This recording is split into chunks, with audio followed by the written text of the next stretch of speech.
শুরুতেই উপস্থাপনায় রয়েছি আমি মোহাম্মদ মেজবা খান, ডিএইচএমএস, অধ্যয়নরত, Rangpur homeopathy medical college Rangpur. একথা গভীরভাবে উপলব্ধি করতে হবে যে হেনিম্যানীয় পদ্ধতিতে রোগীর সর্বদৈহিক এবং মানসিক লক্ষণাবলী বা রোগী চিত্রের সাদৃশ্য বজায় রেখে একক শক্তিকৃত ঔষধ ন্যূনতম মাত্রায় প্রয়োগ।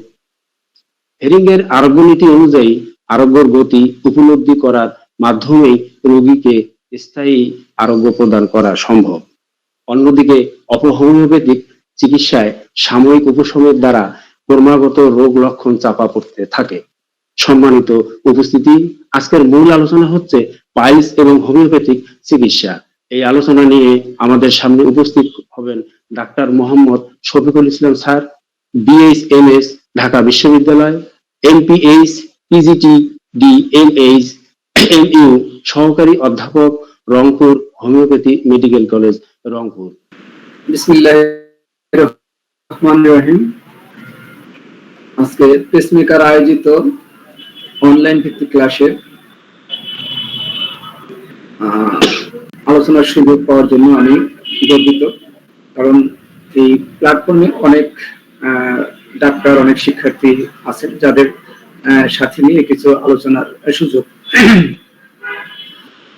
আসলে আজকের আলোচনার যে বিষয়টা স্থির করা হয়েছে সেটা হলো হেমোরয়েডস বা পাইলস বা অশ্ব রোগ এবং এটার হোমিওপ্যাথিক সিস্টেমে কি চিকিৎসা ব্যবস্থা আছে তা নিয়ে আলোচনা। শুরুতেই বলতে চাচ্ছি যে আসলে হেমোরয়েডস বা পাইলস বা অশ্ব এই জিনিসটা আসলে কি, এটা কোথায় হয়, কি ধরনের রোগ ইত্যাদি কিছু কথাবার্তা বলবো। হেমোরয়েডস বা পাইলস বা এই অশ্ব, এই যে নামে ডাকা হোক না কেন, এটা একই কথা। এটা হলো যে আমাদের যে জিআই ট্র্যাক্ট মানে গ্যাস্ট্রোইন্টেস্টাইনাল ট্র্যাক্ট আছে, সেই জিআই ট্র্যাক্টের সর্বশেষ পার্ট রেকটাম এবং অ্যানাস যা আছে, এখানকার একটা সমস্যা হলো হেমোরয়েডস বা পাইলস বা অশ্ব। এখানে কি সমস্যা হয়? এখানে আমরা জানি যে রেকটাম, যেটাকে বলা হয় মলাশয়, অর্থাৎ যেখানে মল বা স্টুল বা পায়খানা, যেগুলো খাদ্যদ্রব্যের যে মানে ব্যবহৃত অংশ, যেটা মল হিসেবে আমরা জানি, সেই অংশটা এসে ধীরে ধীরে জমা হতে থাকে রেকটামে। যখন রেকটামে আসার পরে বেশি উদ্দীপিত হবে, এক্সাইটেড হয়ে যাবে, তখন অ্যানাস হয়ে এই মলটা বাইর হয়ে চলে আসবে। এই হলো মূল কাহিনীটা আর কি, যে এখানে মল এসে অবস্থান করবে রেকটামে এবং অ্যানাস মানে পাইপথ দিয়ে বের হয়ে আসবে। তো এটা কি ঘটে হেমোরয়েডস এর ভিতরে, যে যখন মল এসে জমা থাকে অথবা মল শক্ত হয়ে যায়, সেটা মল যে মলাশয় যেটা অর্থাৎ রেকটাম, এই রেকটামের ওয়ালে চাপ সৃষ্টি হয়। আর রেকটামের ওয়ালের যে কোষগুলো বা টিস্যুগুলো আছে, সেই টিস্যুগুলো খুবই সংবেদনশীল এবং এই টিস্যুগুলো ইলাস্টিসিটি আছে, অর্থাৎ প্রসারিত হওয়ার একটা গুণ আছে। এবং এই টিস্যুর ভিতরে রক্ত চলাচলের যে ধমনী শিরা আছে বা আর্টারি ভেনগুলো আছে, সেই ভেনগুলো এই ইলাস্টিসিটি অর্থাৎ এটা বেড়ে যায়, কমে যায়, প্রসারিত হয় তখন এটা বাড়ে, আবার মলাশয় যদি মল থাকে না যখন, তখন সংকুচিত হয়ে যায়, সেক্ষেত্রে এটা আবার সংকুচিত হয়ে আসে। অর্থাৎ এই সংকোচন প্রসারণের একটা বৈশিষ্ট্য আছে এই কোষগুলো এবং এই আর্টারি ভেনগুলো। এখন যদি এই সংবেদনশীল জায়গায় অর্থাৎ এই রেকটামের ভিতরে যদি মলটা শক্ত হয়ে যায় এবং বিভিন্ন কারণ আছে সেটা শক্ত হয়ে যায় এবং সেটা যদি অ্যানাস হয়ে অর্থাৎ পায়ুপথে বের হতে চায় বা বের হয় যখন মল ত্যাগের যে সময় হয় তখন, তো সেই ক্ষেত্রে যদি বেশি কি বলে চাপ প্রয়োগ করে চলে আসে, অর্থাৎ এই ওয়ালের সাথে বেশি মানে কি বলবো এটাকে শ্রিঙ্কিং করা হয়, অর্থাৎ যদি ঘর্ষণ দিয়ে চলে আসে, মানে ঘেঁষে চলে আসে, চাপ দিয়ে চলে আসে, তাহলে এর সাথেই লেগে থাকা যে ভেসেল গুলো আছে অর্থাৎ এই ভেন গুলো আছে, বিশেষ করে ভেইন, যে ভেন গুলো কি হয় মলদ্বারের বা মলাশয়ের চারিদিক দিয়ে এই ভেন গুলো অবস্থান করে থাকে। তো যখন চাপ প্রয়োগ হয় তখন এটাতে চাপ হওয়ার কারণে এটা ভিতরে যে ব্লাড গুলো আছে সেই ব্লাড গুলো নিচের দিকে চাপে নিচের দিকে চলে আসে। অর্থাৎ বারবার যদি এই শক্ত মল বাইরের দিকে আসতে থাকে, বারবার চাপ প্রয়োগ হয়, চাপ লাগে, তখন এই ভেইন গুলো আকারে বেড়ে যায়। চিকন শিরাটা ধীরে ধীরে মোটা হতে থাকে চাপে, রক্তের চাপ দিয়ে বের হয়ে আসার সময় ধীরে ধীরে চাপ লেগে লেগে এটা পরিমাণে বেড়ে যায়, প্রসারিত হয়, হ্যাঁ, আকারে বেড়ে যায়, বড় হতে থাকে এবং নিচের দিকে নামতে থাকে।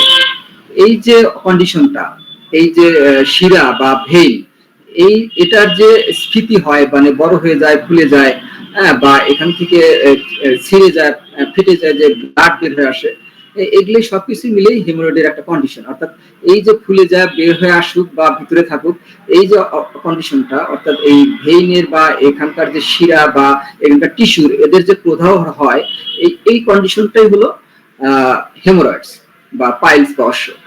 হ্যাঁ, এই কন্ডিশনটা আসলে বিভিন্ন লক্ষণের মাধ্যমে আমরা বুঝতে পারি, প্রকাশ পায়। এটা লক্ষণগুলো হতে পারে প্রাথমিক পর্যায়ে কোনো ব্যথা নাই, কোনো জ্বালা পোড়া, কোনো কিছু নাই, কিন্তু কি পাইলাম, একটা হঠাৎ করে একটা ব্লিডিং পাইলাম, মানে রক্তক্ষরণ হলো। হ্যাঁ, পায়খানার পরে হঠাৎ করে দেখা গেল যে রক্তক্ষরণ। সেই পায়খানাটা অবশ্যই নরম না, প্রথম দিকে বেশ কিছুদিন কষা পায়খানা, যেটা কনস্টিপেশন বলবো, হার্ড স্টুল, পায়খানা শক্ত হয়ে যাওয়া, হ্যাঁ, সেটা যদি হতে থাকে কিছুদিন, হঠাৎ করে একদিন ওই যে ভেইনটার কথা বললাম, যেটা বারবার চাপ লাগতেছিল, সেটা ফেটে ব্লাড চলে আসতে পারে। এই ব্লাড যদি একবার কারো এসে থাকে এরকম হঠাৎ করে কখনো, তাহলে বুঝতে হবে যে তার হেমোরয়েড বা অশ্ব বা পাইলস হওয়ার একটা মানে হয়ে গেছে আর কি, ভিতরে আছে সেটা। এই যে রক্তক্ষরণ একবার হলো মানেই পাইলসটা শুরু হয়ে গেল, হ্যাঁ, অশ্ব বা হেমোরয়েড শুরু হয়ে গেল। এই অবস্থাটা হতে পারে, প্রথম পর্যায়ে ব্যথা থাকতে পারে, নাও থাকতে পারে, হ্যাঁ, কিন্তু ব্লিডিংটা থাকবে, ব্লিডিং এর হিস্ট্রিটা থাকবে। এছাড়া যদি বেশি মাত্রায় হয়ে থাকে, তাহলে এই লক্ষণ হিসাবে দেখবো যে প্রচন্ড ব্যথা থাকে, পায়ুপথে ব্যথা থাকে, পায়খানার সময় ব্যথা, পরে ব্যথা, অথবা পায়খানা করতে বেশ অস্বস্তি, বা এমনিতেই চলাফেরায় অস্বস্তি। এগুলো হলো পাইলস বা হেমোরয়েডের লক্ষণ। আমরা কিভাবে বুঝবো? বাইরে থেকে কোনো কিছুই নাই, হ্যাঁ, কিছুই নাই, কিন্তু এরকম একটা অস্বস্তিকর ভাব, অথবা পায়খানা এসে বসলে বা পায়খানা করার সময় যে খারাপ লাগাটা থাকে, মল ঠিক মতো বের হয় না, বা বের হলেও বেশ কষ্ট হয়, বা সাথে ব্লাড আসে, এই লক্ষণগুলো হেমোরয়েডস বা পাইলসের ক্ষেত্রে দেখা দেয়। তো আসলে পাইলসের অনেক ধরনের লক্ষণই আমরা পাবো, কারণ আমরা লক্ষণ ভিত্তিক চিকিৎসা করি হোমিওপ্যাথিতে, ম্যাথমেটিক্যায় অসংখ্য লক্ষণ আছে এই পাইলসের ক্ষেত্রে। আমরা বিস্তারিত মেডিসিন পড়াশোনায় আমরা বলবো। তার আগে আমরা দেখি যে এই পাইলসটা কারণটা কি, বা পাইলস কত রকমের হতে পারে, সেগুলো আমরা আলোচনাটা আগে করে ফেলি। পাইলসের টাইপস যদি আমরা বলি যে পাইলস কত রকমের হতে পারে, তো প্রথমে আমরা বলতে পারি যে পাইলস মূলত দুই ধরনের হয়। একটা হলো এক্সটার্নাল পাইলস, মানে এই মলদ্বারের বা বাইরের দিকে, মোট কথা পায়ুপথের বাইরের দিকে চলে আসে যে পাইলসটা, হ্যাঁ, সেটাকে বলা হচ্ছে এক্সটার্নাল পাইলস। এই পাইলসটা খুব অস্বস্তিকর, একটা বিরক্তিকর একটা ব্যাপার, বা খারাপ লাগা। এখানে যদিও অনেক সময় দেখা যাচ্ছে ব্যথা থাকে না, হ্যাঁ, কিন্তু অস্বস্তিকর একটা অবস্থা চলে আসে। অনেকের এর সাথে এক ধরনের রস মিশ্রিত হতে থাকে, চুলকানো ভাব থাকতে পারে, হ্যাঁ, এরকম একটা অস্বস্তিকর অবস্থা চলে থাকে, ব্যথাও থাকতে পারে কোনো কোনো ক্ষেত্রে। হ্যাঁ, এগুলা এক্সটার্নাল পাইলসের একটা উদাহরণ দিলাম। আরেকটা হলো ইন্টারনাল পাইলস। ইন্টারনাল পাইলসটা হলো যে আমরা বললাম যে রেকটাম এবং অ্যানাস এর ভিতরের দিকে অবস্থান করবে। অর্থাৎ এই শুরুটা যেটা হয় ইন্টারনাল পাইলস, সবটাই ভিতরে থাকবে, রেকটাম থেকে শুরু করে অ্যানাস, এটা দুইটা পার্ট, কিন্তু রেকটামের একটা অংশ, তার নিচে সবার নিচে হলো অ্যানাস অর্থাৎ পায়ুপথ। এর ভিতরে অবস্থান করবে ইন্টারনাল পাইলস, অর্থাৎ এর বাইরে থেকে দেখা যাবে না, ভিতরেই থাকবে। এটা হলো ইন্টারনাল পাইলস। এই ইন্টারনাল পাইলসটাকে চারটা ভাগে ভাগ করা হয়। ইন্টারনাল পাইলসটা চারটা গ্রেডে ভাগ করা হয়। এই গ্রেডগুলো যদি আমরা বলি, গ্রেড 1 পাইলসটা হলো যে পাইলসটা ওই রেকটামের ভিতরে থাকবে। অর্থাৎ ফার্স্ট একটা হয়তো ব্লিডিং হয়েছিল বা হয় নাই, ভিতরের দিকে বারবার শক্ত পায়খানা বের হতে হতে, হ্যাঁ, বা শক্ত মলের চাপে ভেইনগুলো প্রসারিত হয়ে গেছে, বা ব্লিডিং হয়েছে, মাঝে মাঝে ব্লিডিং হয়। এটা কিন্তু ভিতরে থাকে। কোথায় থাকে? ভিতরে কোথায়? রেকটাম এবং অ্যানাস, এই দুটার যে মিড পয়েন্ট আছে, দুইটা জয়নিং পয়েন্ট আছে, সেই জয়নিং পয়েন্টের ঠিক ওই লাইন বরাবর উপরে দিয়ে থাকে, অর্থাৎ রেকটামের মাঝে, রেকটামের ভিতরে থাকে।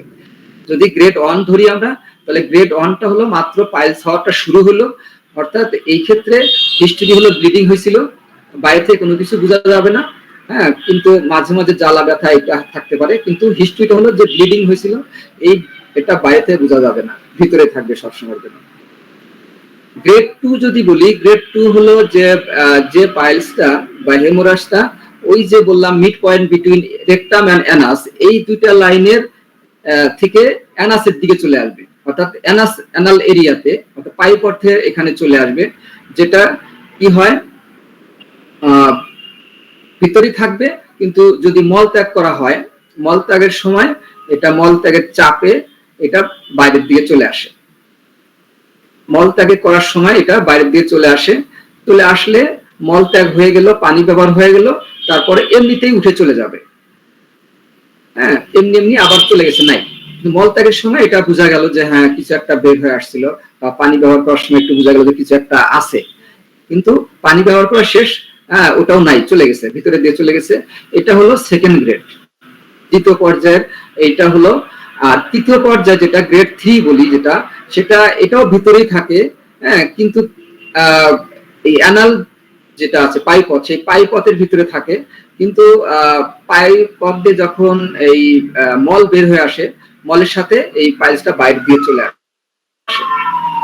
বাইরে এসে পানি থাকলো, তারপরে পানি ব্যবহার করা হলো, পানি ব্যবহার করলে এমনি এমনিতে ভিতরে চলে যায় না, অর্থাৎ বাইরেই থেকে যায়, কিন্তু চাপ দিয়ে, হ্যাঁ, ভিতরের দিকে যদি দিয়ে দেওয়া যায় চলে যায়, কিন্তু অর্থাৎ এই ক্ষেত্রে থার্ড ডিগ্রিটা কি, থার্ড ডিগ্রিটা হলো যে চাপ প্রয়োগে ভিতরে দিয়ে দিলে ওটা আর বের হবে না, ওটা ভিতরে চলে যাবে, চাপ ছাড়া মানে ম্যানুয়ালি যদি এটাকে পুশ করে দেওয়া না হয়, তাহলে ওটা ভিতরে এমনি যাবে না। সেকেন্ড ডিগ্রিতে এমনি চলে যাবে, পায়খানা করার সময় চলে আসবে, মল ত্যাগের সময় বের হয়ে আসবে, আবার এমনি চলে যাবে, কিন্তু থার্ড ডিগ্রিতে এটা মল ত্যাগের সময় চাপে বের হয়ে আসবে, কিন্তু এমনি এমনি চলে যাবে না, এটাকে পুশ করে ভিতরের দিকে দিয়ে দিতে হবে, তাহলে ভিতরে যা থাকবে। আর ফোর্থ ডিগ্রি যেটা, ফোর্থ ডিগ্রিটা হলো এটা অ্যানাসের বাইরের দিকেই থাকে, বাইরের দিকেই থাকে, এটাকে মানে কি বলবো যে ভিতরে যদি দিয়ে দেওয়া হয়, মল ত্যাগের সময় বেশি মাত্রা বের হয়ে আসে, এবং চাপ দিয়ে দিলে ভিতরে গেলেও থাকবে না, আবার বেরিয়ে চলে আসবে, মানে এটা সবসময় বাইরেই থাকে। আর এটাই হলো সবচেয়ে ডেঞ্জারাস টাইপ অফ পাইলস, যেটা মারাত্মক ক্ষতির কারণ হয়, এবং ভালো হওয়াটা খুবই কষ্টসাধ্য এই ক্ষেত্রে। সেজন্য এই এক্সটার্নাল পাইল যেটা আমরা শুরুতে বললাম যে বাইরে থাকে সবসময়, এই সেই অর্থাৎ ইন্টারনাল টাইপস এর সর্বশেষ যে গ্রেড 4 নম্বর গ্রেডটা হলো এক্সটার্নাল হেমোরেজ। এটা সবচেয়ে বেশি ক্ষতিকারক বা মারাত্মক, যেটা চিকিৎসায় ভালো হওয়াটা খুব কঠিন হয়ে পড়ে, হ্যাঁ, অনেক সময় লাগে, কোনো সময় ভালো হয়, কোনো সময় হয় না, এটার ওইভাবে নিশ্চয়তা নাই। হ্যাঁ, আচ্ছা, এই হলো 4টা গ্রেড। এই 4টা গ্রেড যদিও বলতেছি, কিন্তু 4টাই কিন্তু আসলে না, পাইলস আরো বিভিন্ন রকমের হয়, এগুলোর সমন্বয় হয়, কোনটা এক্সটার্নাল ইন্টারনাল দুটা মিলে, হ্যাঁ, এক্সটার্নো ইন্টারনাল টাইপস বলা হয়, যেটা কখনো ভিতরে থাকে, কখনো বাইরে বের হয়ে থাকে, এটার কোনো ইয়া নেই, মানে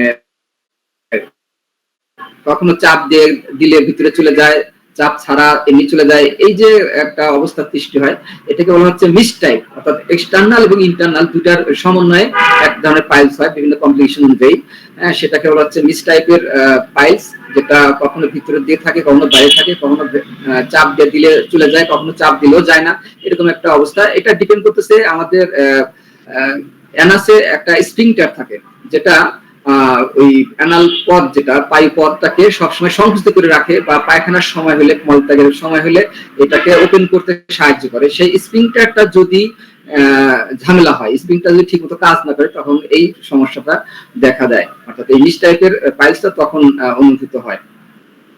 তাছাড়া প্রোলাপস পাইলস আছে, প্রোলাপস টাইপের, অর্থাৎ প্রোট্রুডেড বা প্রোলাপস টাইপ, অর্থাৎ ঠেলে বের হয়ে আসা। হ্যাঁ, কি ঠেলে বের হয়ে আসে?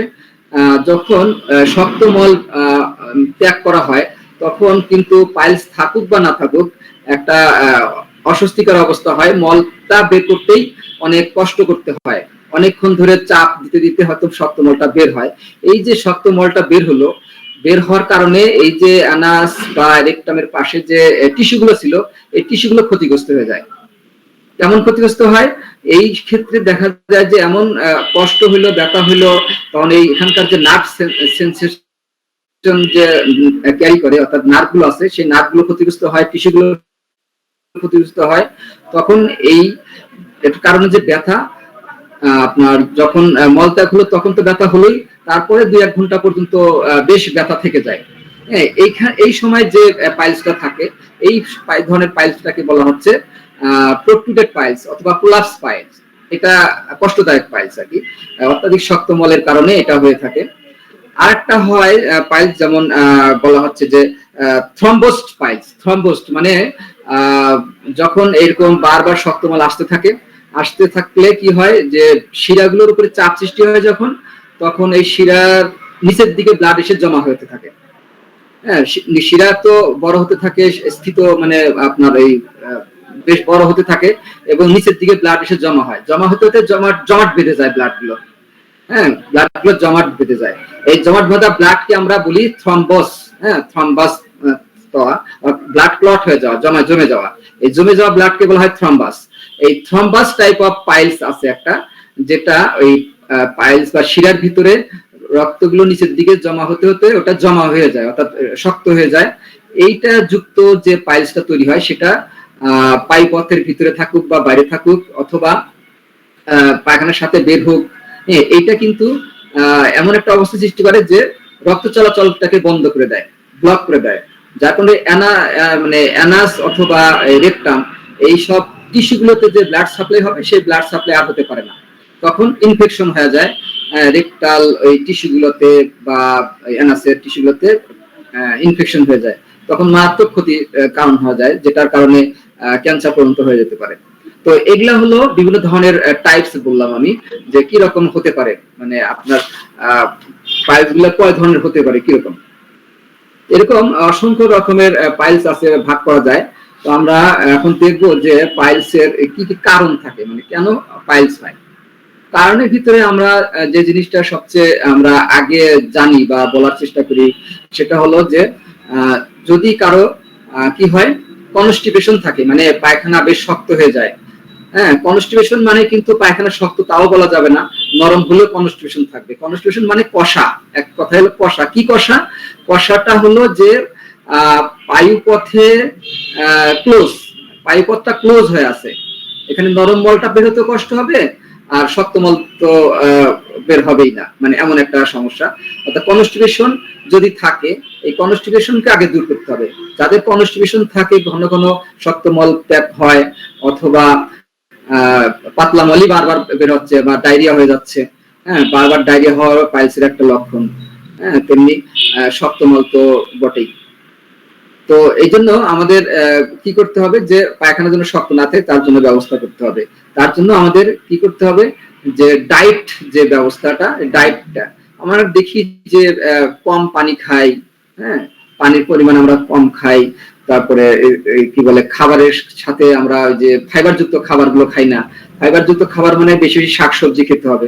শাকসবজির ভিতরে যেগুলা আঁশযুক্ত বেশি, হ্যাঁ, যেমন লাউ শাক, পুঁই শাক, হ্যাঁ, যে এরকম যে আঁশযুক্ত সবজিগুলো, বিশেষ করে পেঁপে, কাঁচা পেঁপে, এগুলা সবচেয়ে আঁশযুক্ত, এগুলো আমাদের বেশি বেশি খেতে হবে। যাদের মল ক্লিয়ার হয় না, মানে শক্ত হয়ে যায়, এদের অবশ্যই এই খাবারগুলো বেশি খেতে হবে। খাওয়া যাবে না যে খাবারগুলো, সেগুলো থেকে আমাদের অ্যাভয়েড করতে হবে, যেটা আমি পরে বলবো। তো কারণ হিসাবে আমরা যেটা বলি যে কনস্টিপেশন, কষা পায়খানা যদি বেশি হতে থাকে, তাহলে পাইলস হতে পারে। ডায়েটের ভিতরে যে খাবারগুলো ফাইবার নাই, সেই খাবারগুলো যদি আমরা বেশি খাই, তাহলে হতে পারে। আঁশযুক্ত খাবার খেতে হবে, না খেলে হওয়ার সুযোগ থাকে। আর একটা হলো যে ওই ডায়েটের ভিতরে দেখি কি আমরা, এই যে লাল মাংস, যেটা গরুর হতে পারে বা ছাগলের, যেটা যদি রেড মিট হয়, তো রেড মিটটা কিন্তু পাইলস হওয়ার জন্য একটা বড় কারণ। এগুলো কি করে, স্টুলকে শক্ত করে দেয়। শক্ত করলে, শক্ত মল বারবার আসা যাওয়া করতে গেলেই তো ভেনের ভিতরে চাপ সৃষ্টি হবে, আলটিমেটলি পাইলস হওয়ার একটা সুযোগ তৈরি হয়ে যায়। অ্যালকোহল যারা পান করে, যারা বেশি মাত্রায় অ্যালকোহল পান করে অতিরিক্ত, তাদের এই পাইলস হওয়ার একটা সুযোগ থাকে, তাদের হয়। এছাড়া প্রেগন্যান্সির সময় মেয়েদের ক্ষেত্রে পাইলসের একটা উপদ্রব চলে আসে। যখন বাচ্চা বড়তে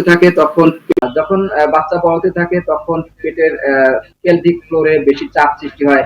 পেলভিক ফ্লোরে চাপ সৃষ্টি হলে রেকটামের উপর চাপ সৃষ্টি হয়, রেকটাম অ্যানাসে চাপ সৃষ্টি করতেছে, যার কারণে এই ভেন গুলোতে চাপ সৃষ্টি হয়। হ্যাঁ, অথবা যখন এই নর্মাল ডেলিভারি হয়, হ্যাঁ, নর্মাল ডেলিভারি হওয়ার সময় বেবি বের হওয়ার সময় বেশ চাপ সৃষ্টি হয়, রেকটামের উপর চাপ সৃষ্টি হয়, যার কারণে এই রেকটাল ভেন গুলো প্রসারিত হয়ে পাইলসের সৃষ্টি করতে পারে, যেটাকে বলা হচ্ছে প্রেগন্যান্সি রিলেটেড পাইলস। এটা হয় মেয়েদের ক্ষেত্রে। তারপরে হতে পারে যারা অলস জীবন যাপন করে, অর্থাৎ পরিশ্রম করে না, লম্বা সময় ধরে বসে থাকে, যারা আমরা আছি ডাক্তার বা বিভিন্ন টেবিল ওয়ার্কার যারা আছে, এক নাগারে বেশিক্ষণ বসে থাকা, এটা একটা ক্ষতি, যেটা কি করে রেকটামের উপরে চাপ সৃষ্টি হয়। অথবা মল ত্যাগের সময় হয়েছে, কাজের ব্যস্ততার কারণে দেরিতে মল ত্যাগ করা। হ্যাঁ, এই জন্য এইসব অভ্যাস যাদের আছে তাদের পাইলস হওয়ার একটা সুযোগ আছে। এই জন্য ফিজিক্যাল এক্সারসাইজ যারা কম করে, হ্যাঁ, যারা অলস জাতীয়, যারা বেশি মোটা হয়ে গেছে, হ্যাঁ, এদের কিন্তু পাইলস বেশি হয়, মানে এদের হওয়ার সুযোগটা থাকে বেশি। আর একটা কারণ আছে, এটা আপনারা হয়তো কতটুকু জানেন জানি না। তো টোটাল হাইপারটেনশন নামে আর একটা কারণ আছে। টোটাল হাইপারটেনশনটা কি? টোটাল হাইপারটেনশন হলো যখন যে যে ব্লাড নিউট্রিশন গুলো আমাদের বডির বিভিন্ন কোষে যাবে, তার আগে লিভার হয়ে যেতে হয়। লিভার হয়ে যেতে হলে পোর্টাল ভেইন নামে একটা ভেইন আছে, সেই ভেইন হয়ে যেতে হবে। এই পোর্টাল ভেইন তৈরি হয় কোথা থেকে? যেমন স্টমাক থেকে গ্যাস্ট্রোডিউনাল ভেইন আছে, তারপরে স্প্লিন থেকে স্প্লিনিক ভেইন আসে, তারপরে এই ইন্টেস্টাইন থেকে মেসেন্টারিক ভেইন আছে, সুপারের mesenteric vein, inferior mesenteric vein, মানে শিরা কথা বলতেছি আর কি। এই কয়েকটা জায়গা থেকে এই শিরাগুলো এসে এক জায়গায় মিলিত হয়ে পোর্টাল ভেন তৈরি করে লিভারের ঠিক নিচে। তো এই লিভারের নিচে এই জায়গায় পোর্টাল ভেন থাকে, এটা এইখানে রক্তগুলো পোর্টাল ভেন দিয়ে লিভারে চলে যায়। কিন্তু লিভারে যদি কোনো সমস্যা থাকে, অর্থাৎ লিভারের কোষগুলো এই রক্তটা রিসিভ করতে পারতেছে কম, তাহলে কি হবে? এই রক্তগুলো কি থাকবে, ব্লাড গুলো ওই আপনার এই ভেনের ভিতরে থেকে যাচ্ছে। আর এই ভেনের সাথে সংযুক্ত সকল নিম্ন অংশের ব্লাড ভেনের সাথে, অর্থাৎ রেকটাল ভেন বলেন, অ্যানাল ভেন বলেন, এই ভেনের সাথে যুক্ত। তো এই ভেনে তখন রক্তের আধিক্য বেশি দেখা যায়, মানে রক্তের পরিমাণটা বেড়ে যায়। আর বেড়ে গেলে এমনি ফুলে থাকলো, তারপরে যদি শক্তমল সাথে থাকে তাহলে তো কথাই নেই। তো এই টোটাল হাইপারটেনশন বা টোটাল হাইপারটেনশনের কারণে পাইলস হয়। এটা আসলে একটা আরো ক্ষতিকারক। যদি যাদের লিভারের সমস্যা আছে তাদের এই সমস্যাটা হতে পারে, অর্থাৎ টোটাল ভেনে তাদের সমস্যা, লিভারে ব্লাড কম ঢোকে, তাদের ক্ষেত্রে এইটা হওয়ার সুযোগ থাকে। তো আমরা জানলাম যে কি কারণে পাইলস হয়, কারণগুলো জানার চেষ্টা করলাম। পাশাপাশি আরেকটা জিনিস আমরা জানবো যে কারা রিস্কে থাকি যাদের পাইলস হতে পারে। রিস্কে কাদের? সভা কেন হয়ে যাচ্ছে, অর্থাৎ কনস্টিটিউশন থাকছে, হার্ড স্টুল মানে শক্ত মল নির্গত হচ্ছে বারবার, হ্যাঁ, তাদের তারা রিক্সে থাকে। আরো থাকে রিক্সে তারা হলো যারা লম্বা সময় ধরে, অনেক সময় ধরে টেবিল ওয়ার্কিং করে, হ্যাঁ, হাঁটাহাঁটি করে না, চলাফেরা করে না বা এক্সারসাইজ করে না, তারা রিক্সে আছে হওয়ার জন্য। প্রেগনেন্সি যারা, তারাও রিক্সে থাকে যে হয়তো বা পাইলস হতে পারে, হয় যদি নর্মাল ডেলিভারি হয় হওয়ার সুযোগ বেশি থাকে। বারবার ডায়রিয়া হওয়া, ডায়রিয়া যদি বারবার হতে থাকে তাহলেও কিন্তু দেখা যাচ্ছে যে পাইলস হওয়ার একটা রিস্ক থাকে। কারণ ডায়রিয়া হলে কি হয়, ওই যে স্প্রিংটার কথা বললাম, অর্থাৎ এই পায়ুপথের শেষ প্রান্তে যে স্প্রিংটার থাকে, এই স্প্রিংটারটা তখন লুজ হয়ে যায়, মানে এর কার্যকারিতা থাকে না, যার জন্য স্টমাক থেকে স্টমাক কিছু খাওয়ার পরেই, হ্যাঁ, সেটা ইন্টেস্টাইন হয়ে ডাইরেক্ট লাইন হয়ে চলে আসে, অর্থাৎ এই স্প্রিংটার তখন কাজ করে না। স্প্রিংটার কাজ না করলে এই স্প্রিংটার যে মাংসপেশি, স্প্রিংটার কিন্তু আর কিছু না, মাংসপেশি, এই মাংসপেশিগুলো রিল্যাক্স থাকে, যার কারণে এটা সহজেই শক্ত মল যদি হয় বা নরম মল হয়, এগুলো নিচের দিকে চলে আসে, অর্থাৎ লুজ হয়ে নিচের দিকে নেমে আসে। এটা কিন্তু আর একটা খারাপ লক্ষণ, ডায়রিয়া হওয়াটা বারবার। আরো বললাম যারা বেশি মোটা হয়ে যায়, যারা অ্যালকোহল পান করে, যারা মশলাযুক্ত খাবার বেশি খায়, স্পাইসি ফুড যারা খুব বেশি খায়, তাদের কিন্তু আপনার পাইলস বা হিমোরেজ হওয়ার একটা বড় রিস্কে থাকে। আর একটা হলো যারা বেশি মাত্রায় কি করে, ওজন ওঠানামা করে, অর্থাৎ বস্তা ভারী জিনিস টানাটানি করে তারা তারা এই যদি হয় রিক্সে থাকে। অর্থাৎ এই বেশি ভারী জিনিস টানাটানি করা, হ্যাঁ, এক বালতি পানি নিয়ে চলাফেরা করা বা এক বস্তা উঠাইলাম, একা একা এক বস্তা উঠে মাথায় উঠে নিয়ে চলে যাচ্ছি, এই যে উঠানোর সময় যে একটা চাপ সৃষ্টি হয় কোমরের ভিতরে বা পেটের ভিতরে, এটা পাইলস হওয়ার জন্য একটা বড় কারণ রিক্সে থাকে এটা। তো আমরা একটু জানবো পাশাপাশি যে এত কারণ জানলাম বা রিক্সে আছে যারা তাদের জানলাম, তো কেন এই সব হয় আর কি করলে এটা হবে না, তো সেটা একটু জানার চেষ্টা করবো। অর্থাৎ জেনারেল ম্যানেজমেন্ট কি, পাইলসের জেনারেল ম্যানেজমেন্টটা কি হতে পারে সেটা নিয়ে একটু কথা বলি। আসলে এই যে কারণ যদি আমরা জানি বা রিস্ক কারা আছে তারা যদি এগুলা যদি জানি আমরা, তাহলে ম্যানেজমেন্ট তাদের দিয়েই হবে। অর্থাৎ এই রিলেটেডই ম্যানেজমেন্ট, অর্থাৎ আমাদের কি করতে হবে, কিছু কাজ করতে হবে, কিছু কাজ করা যাবে না। করতে হবে তা কি, করতে হবে আমাদের বেশি বেশি পানি খেতে হবে, আঁশযুক্ত ফাইবারযুক্ত যে খাবারগুলো আছে, বিশেষ করে শাক শাকসবজি এগুলো বেশি খেতে হবে। আমাদের ওই যে যে আমরা রুটি খাই বা পরোটা খাচ্ছি, এগুলা যে আটা বা ময়দা তৈরি করা হচ্ছে সেটা কিন্তু একদম মিহি, যার মধ্যে কোনো ফাইবার থাকে না। তো এই ফাইবারহীন ময়দা আটা দিয়ে যে রুটিটা খাওয়াচ্ছে, হ্যাঁ, এটা আমাদের আসলে ক্ষতি করে। এটা আমাদের উপকারে খুব একটা আসে না, কার্বোহাইড্রেটের অভাব কিছু মিঠায় কিন্তু আমাদের বাড়তি ক্ষতি করে, কারণ পায়খানা গুলোকে শক্ত করে। আর এই যে যেটা সবুজ শাকসবজি বা আঁশযুক্ত শাকসবজি, হ্যাঁ, এর ভিতরে থাকে সেলুলোজ। হ্যাঁ, সেলুলোজ এই উপাদানটা কখনোই হজম হয় না, মানে ডাইজেস্ট হয় না। ঠিক আছে, ডাইজেস্ট না হওয়ার কারণে এটা মলের ভিতরে থাকে এবং সেই এটা পানি ধরে রাখার একটা ক্ষমতা থাকে। সেলুলোজ খাবার পানি, যে মলের ভিতরে পানি, ইন্টেস্টাইনে যে পানি সেটাকে ধরে রাখে, সুতরাং মলটাকে শক্ত হতে দেয় না। যেখানে পানি থাকবে সেখানে তো শক্ত হওয়ার কোনো সুযোগ নাই। সুতরাং এই আঁশযুক্ত খাবার বা সেলুলোজ জাতীয় খাবার যদি আমরা বেশি বেশি খাই, তাহলে মল কখনো শক্ত হবে না। আর মল নরম থাকলে ইজিলি বের হয়ে যাবে, ইন্টেস্টাইনে বা রেকটামে বা অ্যানাসে কোথাও চাপ সৃষ্টি হবে না, যার কারণে পাইলস হওয়ার সুযোগটা থাকবে না। সেজন্য আমাদের এই যেগুলো বুঝে বুঝে সেই কাজগুলো করতে হবে। আমাদের ফিজিক্যাল এক্সারসাইজ করতে হবে নিয়মিত ভাবে।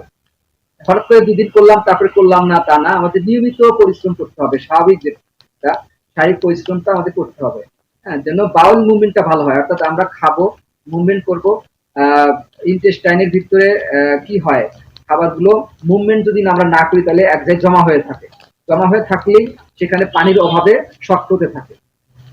আর ইন্টেস্টাইন জানেন যে ইন্টেস্টাইনে দুই ধরনের মুভমেন্ট হয়, একটা হলো প্রোপালসিভ মুভমেন্ট আর একটা হলো পেরিস্টালসিস মুভমেন্ট। এই মুভমেন্ট গুলোর কাজ কি, মুভমেন্ট মানে কি নড়াচড়া করে। এই দেখেন আমরা খাইলাম, স্টমাকে যা জমা হলো খাবারগুলো, এখান থেকে পেঁচানো অনেক উপরে উঠে নিচে নামে, ডাইনে বামে বিভিন্ন দিকে যাইতে যাইতে যায় একদম পায়ু পথে রেকটামে চলে যায়, তাই না? তো এইখানে কি এমনি যেতে পারবে? এটা হয় না। এই মাংসপেশি যে ইন্টেস্টাইনের যে মাংসপেশি, এটা প্রোপালসিভ মুভমেন্ট হওয়ার কারণে সামনের দিকে আগায়, আর পেরিস্টালসিস মুভমেন্ট হওয়ার কারণে এটা সংকুচিত হয়ে যায়, এটা সামনের দিকে আগাতে সাহায্য করে। মানে এইভাবে ধীরে ধীরে মুভমেন্ট হয়ে হয়ে সংকোচন প্রসারণ হয়ে হয়ে চলে যায় রেকটামে। তার মানে আমরা যদি এক্সারসাইজ করি, মুভমেন্ট করি, নড়াচড়া করি বেশি, তাহলে ইন্টেস্টাইনও বেশি মুভমেন্ট করবে, দ্রুত আমাদের মলগুলো শক্ত না হয়ে রেকটামে চলে যাবে এবং সেখান থেকে পাইপথ দিয়ে বের হয়ে যাবে। হ্যাঁ, তো এই মেকানিজম আমাদের বুঝতে বুঝে আগাইতে হবে। আমরা যদি অনেকেরই কষা পায়খানা হয়, মানে কনস্টিপেশন হয়, তখন কি করি, পাইপথে এনেমা বা ল্যাক্সেটিভ ব্যবহার করি।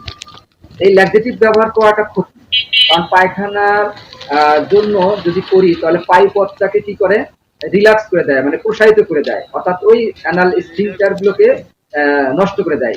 স্ফিংটার তখন ভালোভাবে কাজ করতে পারে না। একদিন দুদিন তিন দিন বারবার ধীরে স্ফিংটারটা তখন অকেজ হয়ে যায়, তখন রেকটাল প্রোলাপস হতে পারে। এই প্রোলাপস পাইল যেটা বললাম আমি একবার, প্রোলাপস পাইল, সেই প্রোলাপস পাইল এটার কারণে হয় ল্যাক্সেটিভ ব্যবহার করে করে, পারগেটিভ ল্যাক্সেটিভ যেগুলাকে বলা হচ্ছে, এগুলা ব্যবহার করলে অ্যানাল স্ফিংটারটার কার্য এটা কমে যায়। তো এগুলা হলো আপনার ম্যানেজমেন্টের ভিতরে কিছু কথা বললাম। আর আমাদের প্রচুর পানি খেতে হবে, যেটা না খেলেই নয়, বেশি করে খেতে হবে। আর মশলা জাতীয় খাবার, যেটা বলা হয় স্পাইসি ফুড বা জাঙ্ক ফুড, ফাস্ট ফুড, এই জাতীয় খাবারগুলো আমাকে অ্যাভয়েড করতে হবে। তা না হলে এই খাবার গুলোতে যা থাকে তা পায়খানাগুলোকে শক্ত করার জন্য যথেষ্ট ভূমিকা পালন করে। সেজন্য আমাদের এইসব খাবার অ্যাভয়েড করা উচিত। তো ম্যানেজমেন্টটা যদি আমরা ভালো বুঝি, তাহলে দেখা যাবে কি ম্যানেজমেন্ট যদি রুগীদের আমরা দিতে পারি, তাহলে এই ম্যানেজমেন্টে 50% বা তারও বেশি কাজ করবে। মেডিসিন তো আছেই। তাহলে রুগী অনেক দিকে সুবিধা পাবে আরকি। তো এই হলো জেনারেল ম্যানেজমেন্ট। এছাড়া আমরা লক্ষণ ভিত্তিক মেডিসিনাল ম্যানেজমেন্ট দেবো, অর্থাৎ মেডিসিন ব্যবহার করবো রোগীর লক্ষণের উপর ভিত্তি করে কি দেওয়া যায়, হ্যাঁ, তার উপরে বিস্তারিত লক্ষণ কালেক্ট করবো। অর্থাৎ সিমটম সিমিলারিটিস অনুযায়ী আমরা হোমিওপ্যাথিক মেডিসিন ব্যবহার করব। এই ক্ষেত্রে বেশ চমৎকার কাজ করে হোমিওপ্যাথিক মেডিসিন পাইলসগুলোর ক্ষেত্রে।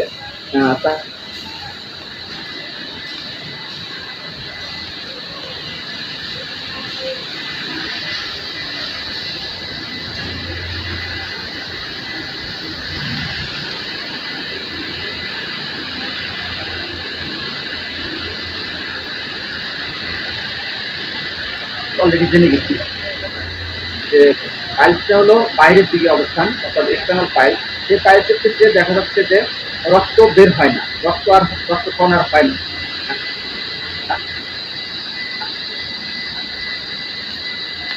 চন্দ্রটা হয় বাইরের দিকে আসে, রক্তক্ষরণ হয় না, হ্যাঁ, এরকম একটা পাইল। হ্যাঁ, কিন্তু কি হয়, যদি আমরা মল ত্যাগ করতে যাই তখন কি হয়, সেই মল ত্যাগের কারণে কষ্টটা আরো বেড়ে যায়।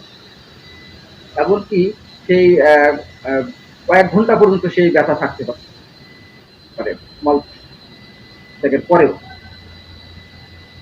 এমন যদি হয়,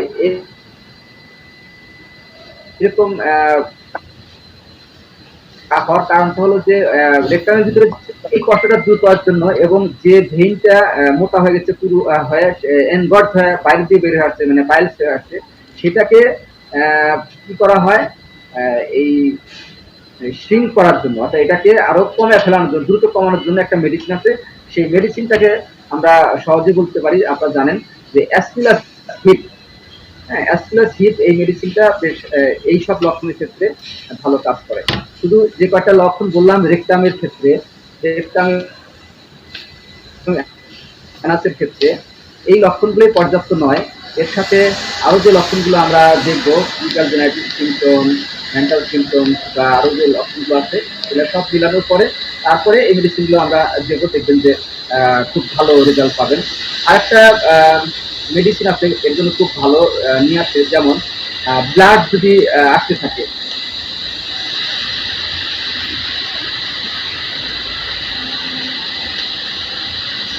ইন্টারনাল পাইল গ্রেড 1 গ্রেড 2 এই দুটার ক্ষেত্রে ব্লিডিং যদি হয়, ব্যথা যদি না থাকে, সেইটার ক্ষেত্রে দেখবেন যে হিমামেলিস নামে একটা মেডিসিন খাওয়ার পরেই ব্লাড আর আসে না, স্টপ, ব্লাড একদম স্টপ। রুগীর কোনো ভাবেই ব্লাড বন্ধ হচ্ছে না পাইলসের ক্ষেত্রে, ব্লাড আসতেছে, যখনই বাথরুমে যায় প্রেশার পরে তখনই রক্ত ক্ষরণ হতে থাকে। এরকম যদি হয়, এটার ক্ষেত্রে আমরা প্রথমে যে মেডিসিন দেবো সেটা হলো হেমামেলিস। হেমামেলিস এটা আসলে জাদুর মতো কাজ করে আমরা বলতে পারি, কারণ যে একবার খাওয়ার পরে দেখবেন যে আর রক্ত নাই। এটা একটা বিশাল একটা হোমিওপ্যাথির একটা বিশাল একটা অবদান। অনেক ভালো ভালো ডাক্তার দেখিয়ে আসছে বা ভালো ভালো ওষুধ অনেক রকমের খেলে কিন্তু আর রক্ত নাই, এটা পরীক্ষিত, সবাই আপনারা জানেন। এরকম বেশ কিছু মেডিসিন আছে যে মেডিসিন গুলো আমরা বিভিন্ন সময় লক্ষণের ভিত্তি করে আমরা প্রয়োগ করে থাকি। যেমন অলস প্রকৃতির একটা পেশেন্ট আছে যে শারীরিক পরিশ্রম করতে চায় না, শুধু বসে বসে থাকে, ঠিক আছে, অ্যালকোহল ছাড়া তার চলেই না, মানে প্রচুর অ্যালকোহল পান করে, তার কনস্টিবিউশন থাকে প্রচুর, সবসময় মানে কি বলবো, তার জন্য কষ্ট, মানে সারাদিন ধরে বিভিন্ন সময় বাথরুমে যাচ্ছে, পায়খানা ক্লিয়ার হয় না, অল্প করে হয়, বা চলে আসে, ফিরে আসে। হ্যাঁ, এরকম একটা পেশেন্ট অসুখ হয়ে যায়। এই পেশেন্টটা একটা ভাবছিল আমাদের কেমন ছিল, নাকভূমিকের এখনটা হলো মতে আসছে, বাথরুমে অল্প অল্প হচ্ছে ক্লিয়ার হচ্ছে না, হ্যাঁ এই থাকে, তাহলে এই নাক্স ভূমিকা বেশ ভালো রেজাল্ট দিবে। একটা মেডিসিন আছে যে মেডিসিনটার লক্ষণে হলো যে মনে হবে যে আঙ্গুর ফলের মতো কতগুলো আঙ্গুর ফল পায়ে পথে অবস্থান করতেছে, হ্যাঁ সেটা আবার দেখতে ব্লুইশ কালার মানে নীলচে ভাব, হ্যাঁ এরকম যদি থাকে এবং কি বলে এটাকে পায়খানা করার সময় সেটা বাইরে চলে আসে এবং মল ত্যাগ করার পরে এই ঠান্ডা পানি ব্যবহার করলে সেটা আবার উঠে চলে যায়, এরকম যদি হয় এটাকে বলা হচ্ছে ওই যে সেকেন্ড ডিগ্রি, হ্যাঁ ইন্টারনাল পাইল যেটা, সেটার ক্ষেত্রে এরকম যদি দেখা যায় bluish colouration of the pile, তারপরে ফল একসাথে রাখলে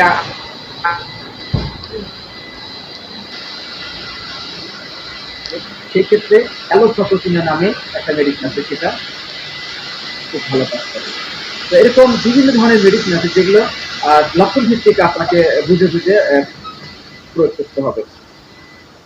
মেডিসিন আছে নাইট্রিক অ্যাসিড। নাইট্রিক অ্যাসিড মেডিসিনটা হয়, হ্যাঁ কেমন বলতে যে জ্বালা পোড়া হয়, প্রচন্ড জ্বালা পোড়া হয়, ব্যথা, স্টিচিং পেইন হয়, মানে মনে হচ্ছে যেন কিছু বিঁধে যাচ্ছে, হ্যাঁ সুই বিঁধে যাচ্ছে বা কোনো কিছু কেটে যাচ্ছে, এরকম যদি হয় মলত্যাগের সময় অবস্থা, হ্যাঁ খারাপ লাগা, তাহলে এই সেই মানে রোগীর ক্ষেত্রে এই তার কষ্ট দূর করার জন্য এবং পাইলস কমানোর জন্য, পাইলস ভালো করার জন্য যে মেডিসিনটা ভালো কাজ করে সেটা হলো অ্যাসিড নাইট বা নাইট্রিক অ্যাসিড। খুব ভালো একটা মেডিসিন, এটাও দ্রুত কাজ করে। এখানেও ব্লিডিং হতে পারে, সেই ব্লিডিংটা ক্ষেত্রেও অ্যাসিড নাইট খুব ভালো কাজ করে। কোলিনসোনিয়া নামে আরেকটা মেডিসিন আছে, কোলিনসোনিয়া। এই কোলিনসোনিয়া মেডিসিনের পায়খানার ধরনটা হলো যে বেশ শুকনা, শক্ত মল এবং সাথে কনস্টিপেশন। মানে কনস্টিপেশন মানে শক্ত মল হতে পারে আবার নরম মল হতে পারে, কিন্তু এই ক্ষেত্রে ড্রাই হার্ড স্টুল অর্থাৎ শক্ত, যেটা ব্রাইনের লক্ষণের সাথে কিছুটা মেলে। হ্যাঁ ব্রাইনিয়া তো শক্ত মল, হার্ড যেটা বেশ শুষ্ক এটা। তো কোলিনসোনিয়ার সেই মলের টাইপটা ওইরকম অনেকটা, যে বেশ শক্ত এবং শুষ্ক মল, হ্যাঁ বেরোতে কষ্ট, এরকম যদি থাকে তাহলে আমরা তাকে কি দেবো, কোলিনসোনিয়া। কোলিনসোনিয়া মেডিসিনটা এখানেও বেশ ভালো রেজাল্ট। এখানে পাইলসের চিকিৎসায় কতগুলো মেডিসিন স্পেসিফিক ভাবে ব্যবহার করা হয়, যদিও আমরা ম্যাক্সিমাম সিমটম মিলানোর চেষ্টা করি, তারপরেও এক নামে কতগুলো মেডিসিন আছে যেগুলো পাইলসের ক্ষেত্রে আমরা আনতে পারি। পাইলসের কথা মনে হলেই আমরা বলবো যে এই যে মেডিসিনের নামগুলো বললাম এই মেডিসিন গুলো চলে আসবে। সালফার একটা মেডিসিন, হ্যাঁ সালফার মেডিসিন যেটা পায়খানার বেগ আছে, বেগ আসলে সকালবেলা বেশ মর্নিং ডায়রিয়ার মতো হয়, মানে সকালবেলা পাতলা পায়খানা হয়, সাথে কি বলে পাইল জ্বালা পোড়া সহ, হ্যাঁ অত্যাধিক জ্বালা পোড়া থাকে, এই যে একটা অবস্থা, অস্বস্তিকর ভাব পায়ুপথে, হ্যাঁ এইটার জন্য আমরা সালফার ব্যবহার করতে পারি। সালফার খুব ভালো মানে একটা মেডিসিন, যে মেডিসিনটা আমাদের এটা কমন মেডিসিন, কমন হিসেবে সালফার, নাক্স এগুলা আমরা এই দেখা যাচ্ছে কি যে অনেকগুলো সিমটমের সাথে মিলে, কারণ কোনটা দেবো, এই ক্ষেত্রে সালফার ব্যবহার করবো। পরে হয়তো দেখবেন যে না সালফারের সাথে আরো একটা সিমটম অন্যটার সাথে মিলে, এরকম মিলতেই পারে, কিন্তু আমরা যখন সিমটমের সাথে সিমিলারিটি দেখবো সালফার আমরা অনেক ক্ষেত্রেই ব্যবহার করতে পারি। আমরা দেখবো কাতরতা, আমরা মেডিসিন সিলেক্ট দেখবো যে এটা মায়াজম দেখবো, অনেক দিকে চিন্তা ভাবনা করে মেডিসিন সিলেক্ট করবো, তাহলে দেখবো যে আমরা হোমিওপ্যাথির যে ভিউ, হ্যাঁ সেই ভিউটা সামনে রেখে চিকিৎসা দিলে অবশ্যই রোগী অনেক ভালো উপকৃত হবে। পাইলসের ক্ষেত্রে আমরা দেখবো যে কতগুলো পাইলস আছে যেগুলা মেডিসিনে ভালো হচ্ছে না, রোগীর অনেক কষ্ট, আমরা ধরে রাখবো না যে আপনি আসেন এখানে চিকিৎসা নেন ভালো হয়ে যাবেন।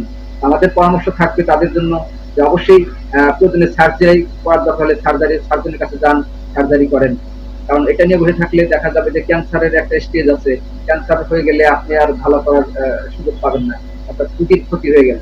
তো আপনাকে বুঝতে হবে যে কোন পেশেন্ট কি অবস্থায় আছে, তাকে বুঝে তার ম্যানেজমেন্ট দিতে হবে, তার চিকিৎসায় হাত দিতে হবে। তাহলে অবশ্যই আমরা রোগীর যেমন ভালো চাই, পাইলস ভালো করে ভালো করা, আর পাইলসের চিকিৎসা না করেও তার ভালো আমরা পেতে পারি, অর্থাৎ তাকে একটা ভালো সাজেশন দিলাম যে যান আপনি এটার জন্য একজন সার্জনের শরণাপন্ন হন, কারণ আপনি যে স্টেজে আছেন এখান থেকে ভালো হওয়াটা কঠিন। সুতরাং আপনি একজন ভালো সার্জনের সাথে দেখা করেন। হ্যাঁ, তার মানে তাকে একটা সৎ পরামর্শ দিলেন, সে আপনাকে সেখানে যা ভালো হয়ে যাবে, ভালো হয়ে গেলে আপনার অনেক সুনাম হবে যে ওনার পরামর্শের কারণে আমি এখানে আসছিলাম, আমি ক্যান্সারের হাত থেকে রক্ষা পেয়েছি, মানে আরো প্রতিরোধ থেকে রক্ষা পেয়েছি। এরকম হতে পারে, অনেক ভাবে মানুষ উপকৃত হয়। তো আপনার একটা সৎ পরামর্শ একজন উপকার হতে পারে। চিকিৎসায় সব ভালো হবে তা নয়, আপনি চিকিৎসা নিলেন, ভালো হলো না, আরো বেশি ক্ষতি হলো তার, বা আপনাকে আপনাকে আপনার বদনাম হয়ে গেল। তো আপনি দেখতে পারলেন যে এটা অনেক জটিল একটা সমস্যা, এটা হয়তো ইয়াই করতে হবে, খারাপ দিকে গেছে, এটাকে সার্জারি করা প্রয়োজন হতে পারে, তাই আপনাকে পাঠাইতে হবে। এই জন্য আমরা ফোর্থ ইয়ারে সার্জারি করেছি এই কারণেই যে আমরা আগে জানবো যে কোনটা সার্জিক্যাল ডিজিজ, কোনটা নন সার্জিক্যাল। সার্জিক্যাল যদি হয়, কনফার্ম সার্জিক্যাল হয়, তাহলে আমাদের উচিত হবে একজন সার্জারির কাছে পাঠিয়ে দেওয়া, তাহলে রোগীর মানে উপকার হবে এবং আমাদের সার্জারি করাটাও সার্থক হবে। আমরা সার্জারি করছি এই জন্য নয় যে আমরাও এই সার্জন হব বা সার্জারি করবো বা সার্জারি না করেই সব রোগগুলো হোমিওপ্যাথি ওষুধে ভালো করবো, এটাও বলা ঠিক হবে না। তো আমাদের বুঝে সুঝে আগাইতে হবে, সচেতন দেখে আমাদের চিন্তা ভাবনা করে আগাইতে হবে। পাইল সম্পর্কে আজকের এই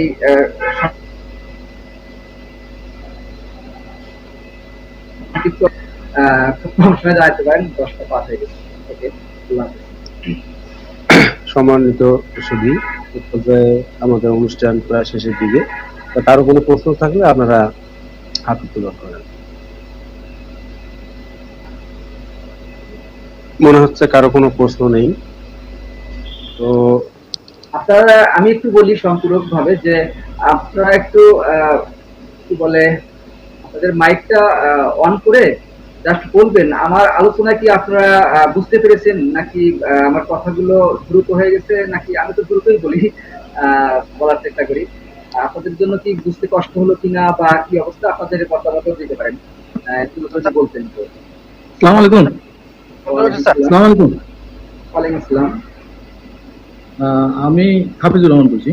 জি জি জি, চিনতে পারছি, বলেন। হ্যাঁ, না আমি যেটা জানতে চাইতেছি, আলোচনা খুব সুন্দর হয়েছে আর কি। ওই পাইলসের পাশাপাশি অ্যানাল ফিশার এবং ফিস্টুলা, জি অর্থাৎ আমরা তো পাইলসের ইতিহাস জানলাম, অ্যানাল ফিশার এবং ফিস্টুলার যদি পাশাপাশি একটু আলোচনা করতেন তাহলে একটু আরো ভালো হতো। যে অ্যানাল ফিশার এবং ফিস্টুলা এটার আবার কি জন্য হচ্ছে, এটার উৎসের কারণটা? এখানে অনেক কিছুই আছে, আমি সংক্ষেপে যদি খালি কি জিনিসটা বলি, এতেই সব শেষ হয়ে যাবে না। এখানে আমার ক্লাস ইদানিং যারা করছে শেষের দিকে, গত থার্ড ইয়ারে যারা ক্লাস করছে তার বলতে কয়েকটা ক্লাস লাগে, তারপরেও আমি আপনাদের পরবর্তীতে সময় সুযোগ বলবো। তারপরে সংক্ষেপে যেটা বলতে চাচ্ছি যে ফিশার কি, ফিস্টুলা কি, পাইলস কি, হেমোরয়েড কি, অশ্ব কি।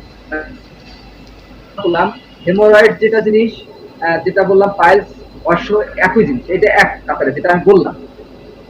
এখন হলো ফিশার। ফিশার ফিশার হলো এই যে রেকটামের কথা বলি, হ্যাঁ, রেকটামে কি চলে, রেকটামে কিন্তু মল চলাচল করে, তাই না, মল চলাচল করে। আবার ওদিকে ইউরিনারি ব্লাডার আছে পাশেই, আছে না, পাশে কিন্তু তার মলদ্বারের ঠিক উপরের দিকে আছে, মানে সামনের দিকে আছে হলো ইউরিনারি ব্লাডার। তো এই যে পাশাপাশি স্ট্রাকচার গুলো আছে, এখন এই শক্তমল বারবার যাতায়াত করতেছে, যাতায়াত করার কারণে কি হলো, ওইখানকার কোষ গুলো, অলরেডি আমি বলছি, কোষ গুলো থেতলে গেল, থেতলে গেল, প্রদাহ হলো, মানে ইনফ্লামেশন হলো। ইনফ্লামেশন হলো মানে ওখানে কি হলো, কোষগুলো খুলে গেল, স্বাভাবিক কাজ কিন্তু থাকলো। ইনফ্লামেশনের বা প্রদাহের যে চিহ্ন আছে পাঁচটা, তার মধ্যে যা পড়ে আর কি। তাহলে এই কোষগুলোতে কি হলো, ইনফেকশন হলো। ইনফেকশন হওয়ার কারণে ওই কোষগুলো নষ্ট হয়ে গেল। যদি দ্রুত চিকিৎসা না হয়, ভালো মানে সহজ চিকিৎসা না হয়, তাহলে কিন্তু ওই কোষগুলো ড্যামেজ হয়ে থাকে। ঠিক আছে, ড্যামেজ হয়ে গেলে ডিপ সিটেড অ্যাবসেস তৈরি হয়। ওই যে ড্যামেজ টিস্যু গুলো দিয়ে কি হয়, ড্যামেজ টিস্যু গুলো এক জায়গায় জমা হয়ে পুঁজ তৈরি হয়। সেই পুঁজটা থেকে বের হতে হবে। সেই বের হতে হলে একটা ওপেনিং লাগবে, একটা জায়গা লাগবে। হতে পারে এই কোষে ভিতর থেকে বের হতে যা পাইপথের ভিতরে চলে আসলো, তাহলে কি হলো, কোষের ভিতরে ডিপলি একটা করা হয়েছিল, সেখানে পাইটা পাইপথের দিকে এসে বের হয়ে গেল, মানে পাইপথ না বলেন রেকটার ভিতরে হতে পারে, অর্থাৎ ভিতরেই আপনি পায়খানা করার সময় দেখা গেল যে পুজের মতো চলে আসলো। এই পুজ কোথা থেকে আসলো পায়খানা রাস্তায়? ওই যে ওইটা চলে আসলো। তাইলে এইটা আসলো একটা পথ, চিকন একটা নালী তৈরি হয়ে যায়। ঠিক আছে, এই যে অবস্থা তৈরি হলো, এটা একটা কন্ডিশন, মানে একটা লাইন দিয়ে একটা পাইপের চিকন একটা টিউবের মতো হয়ে বাইরে চলে আসলো। বাইরে থেকে টিউবটা একদিনে তৈরি হয় না, ওই যে লাইনটা, এটা অনেক বারবার তৈরি হচ্ছে, বের হচ্ছে। এই পুজের একটা মেমব্রেন দিয়ে এই লাইনটা তৈরি হয়। তাই দিক দিয়ে টিউব তৈরি হয় পুজ দিয়ে।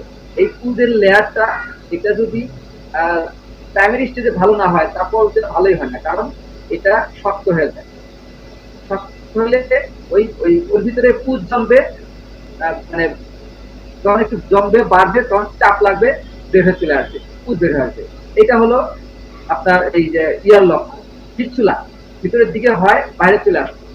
হিসাব যদি পানি পথে কোথাও কেটে যায়, ফেটে যায়, ছিঁড়ে যায়, বা ওই যে কি বলে আপনার শক্ত মাল বের হওয়ার সময় কেটে গেল, ফেটে গেল, ছিঁড়ে গেল, তাহলে ওই জায়গায় আবার হিলিং হয়ে শক্ত আকার ধারণ করে। কোথাও কেটে গেলে দেখেন না সিলাই করলেও যে শক্ত হয়ে থাকে, এটা তো সবাই জানেন যে কোথাও কেটে গেলে, ছিঁড়ে গেলে, ফেটে গেলে ওই টিস্যুগুলো আর আগের মতো 100% হবে না। জয়েন্ট যেটা হলো, ওই জয়েন্টের জায়গাটা একটা স্কার টিস্যু ফর্ম করে, মানে শক্ত অবস্থা হবে, ফাইবার টিস্যু তৈরি হয়। হ্যাঁ, এইটাই হলো ফিশার। এটা একটু বড় হয়, বাইরে থেকে থাকতে পারে, পাইপ পথে এটা থাকতে পারে, সেটা হচ্ছে বলা হচ্ছে ফিশার। আর ফিস্টুলা যেটা বললাম, ভিতর থেকে পুজ বের হয়ে আসবে, সেটা হতে পারে রেকটাম থেকে, কি বলে কোষ থেকে রেকটামে আসতে পারে, অথবা লিঙ্ক হতে পারে ইউরিনারি ব্লাডার থেকে রেকটামের মধ্যে লিঙ্ক হতে পারে। অর্থাৎ এই রেকটাম থেকে যদি ইউরিনারি ব্লাডারের লিঙ্ক হয়, মানে ওই ফিশারটা ওদিকে যায়, তাহলে ওদিকে একটা টিউব তৈরি হয়ে গেল, যার কারণে কি হলো, এই মল চলে যাবে পাইপ পথে, সরি আছে আপনার ইউরিনারি ব্লাডারে, ইউরিন চলে যাবে পায়খানার দিকে, যার কারণে একটা ইনফেকশন তৈরি হচ্ছে, যার ভবিষ্যৎ হলো ক্যান্সার। ইনফেকশনটা সহজে ভালো হবে না।